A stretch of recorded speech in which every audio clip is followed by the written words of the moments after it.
Kaporazi. Présentez-vous.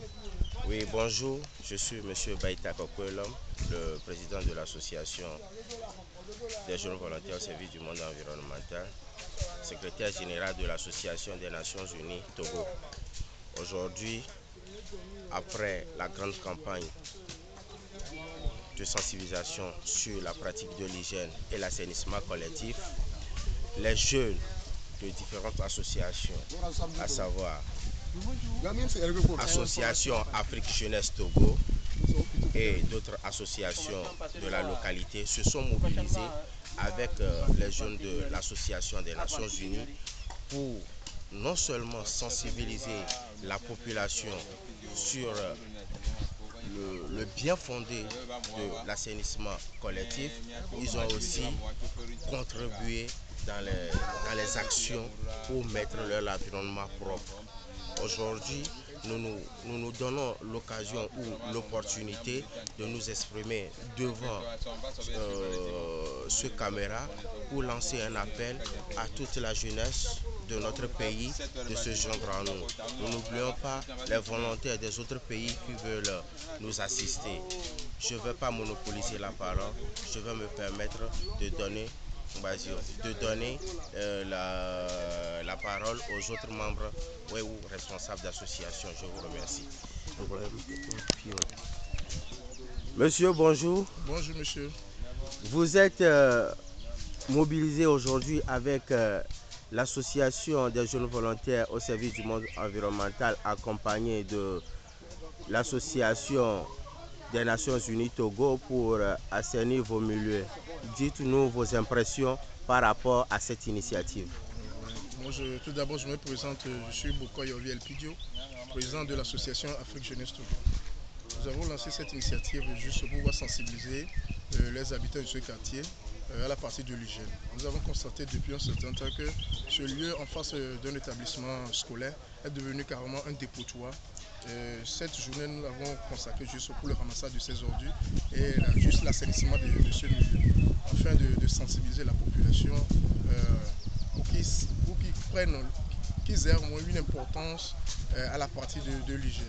Vu l'état de lieu, nous avons constaté que ces ordures ne sont pas dans des bonnes conditions. Il faudrait qu'on les ramasse, on assainisse le milieu, favoriser le coulement de l'eau dans les rigoles afin qu'il n'y ait pas une production massive de moustiques qui est une cause directe du paludisme.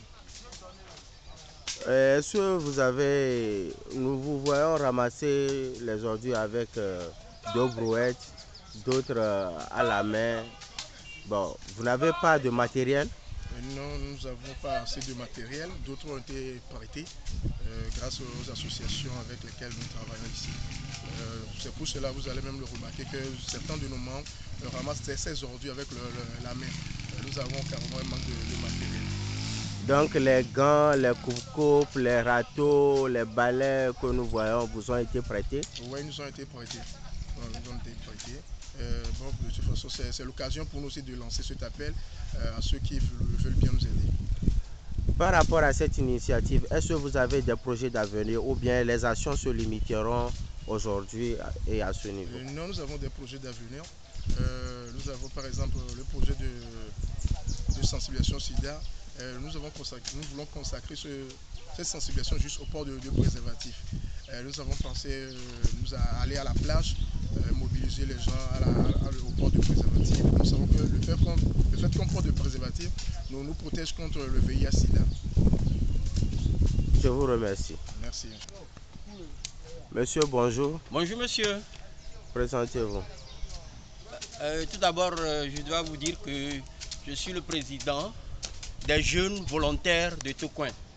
Oui. Nous sommes en association avec les jeunes, les volontaires des Nations Unies, les VNU, les DED, c'est-à-dire les volontaires allemands, et les volontaires du progrès, les volontaires français, et puis les Peace Corps, les volontaires américains. Et dans le quartier, vous savez que nous habitons un quartier qui est le bas-fond, c'est-à-dire que tous les eaux qui viennent de la colline viennent s'amasser ici. Et nous avons de grands problèmes quand ces eaux viennent. Les maisons sont inondées, les chambres des gens sont inondées. Il faudrait qu'on dégage les rigoles et qu'on balaie, qu'on nettoie, on creuse par nos faibles moyens, on creuse des égouts pour que l'eau puisse partir. Mais vous connaissez que dans la vie, et quand il y a les bonnes volontés, il y a aussi les mauvaises volontés. Quand on creuse, il y a des gens qui jettent des ordures dans ces rigoles et ça se bouche après. Donc périodiquement, il faudrait qu'on renouvelle ce travail. Il faudrait que chaque 4-6 semaines, on reprend, on dégage les choses. Et à côté, on a des dépôts d'ordures sur la place Bonquet qui génèrent des mouches et qui envahissent les maisons. Alors cela, par exemple, c'est source de maladie. Il faudrait que des fois, de temps en temps, on balaie, qu'on nettoie, on brûle les tas qu'on fait. Je crois que c'est dans cet esprit-là que les jeunes sont sortis aujourd'hui, ce matin, et pour mettre en valeur leurs énergies. Et ils ont la force, ils ont l'énergie, mais ils ont peu de moyens. Donc c'est avec ces moyens-là qu'on essaie de mettre le quartier au propre. Oui, à ce jour, est-ce qu'à votre niveau, les actions vont se limiter aujourd'hui ou bien vont se poursuivre? Je vous l'ai dit, périodiquement on sort et on est souvent plus actif pendant les saisons de pluie. Les saisons de pluie, tous les eaux de la colline viennent en bas, au bas-fond.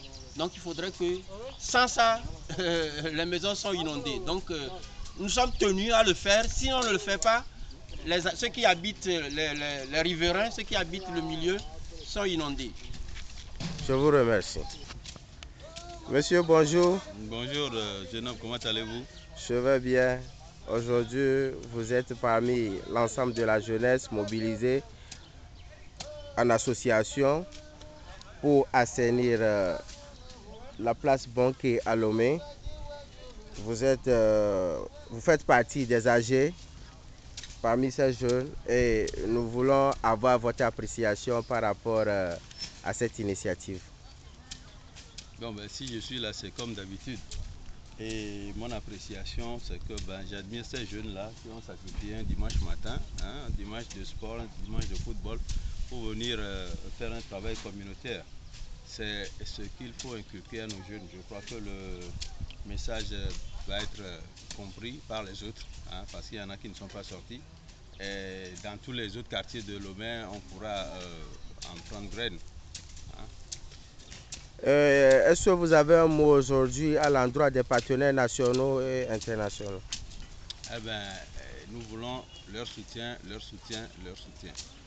Je vous remercie. Merci. Quels sont vos projets d'avenir?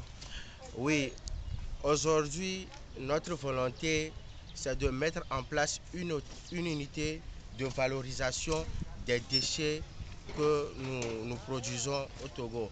Au Togo, les statistiques ont montré que les déchets produits sont à l'ordre de 300 000 tonnes par an à raison de 0,48 kg de déchets par habitant et par jour. Donc nous lançons un appel aux bailleurs de nous accompagner à mettre le projet de valorisation des déchets que nous avons aujourd'hui qui coûte 150 000 € pour pouvoir créer aussi de l'emploi à la jeunesse et maintenir nos milieux de vie plus propres. Je vous remercie.